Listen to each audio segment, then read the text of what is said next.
Guys, yung sauce ng pork chop steak Tagalog, madali lang po yun guys ang paggawa ng sauce.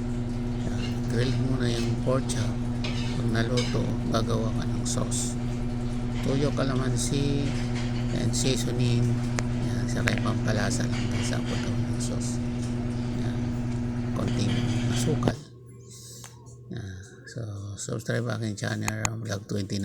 Magandang umaga and magandang tanghali po sa ating lahat.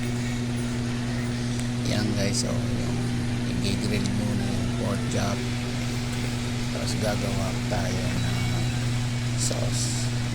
Yan, ganyan lang guys sa mga mahilig gumawa ng pork chop steak Tagalog. So mga viewers, magandang tanghali po sa ating lahat. Ganito ang gawin nyo pagka mahilig kayo. Ayan po, bali 5 kilong pork chop po ito. Ayan, nakamarinate po ng ano yan guys, ng toyo, seasoning, and yung pampalasa. May garlic po yan, pamilya.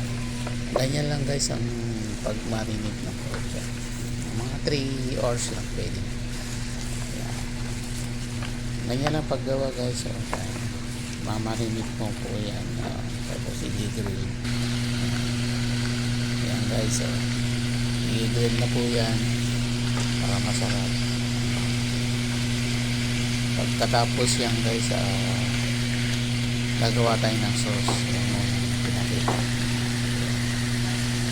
Ayan lang guys, simple lang yung sauce, toyo, kalamansi, seasoning, tapos konting asin din sa kalamansi, kasi ito pork chop ng 10 kilo po.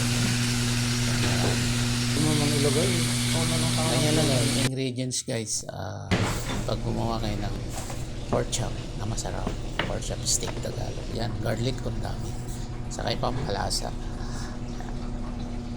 Ganyan lang guys ang paggawa ng yan, pamienta, garlic, yan, pampalasa, yan, saka kalamansi.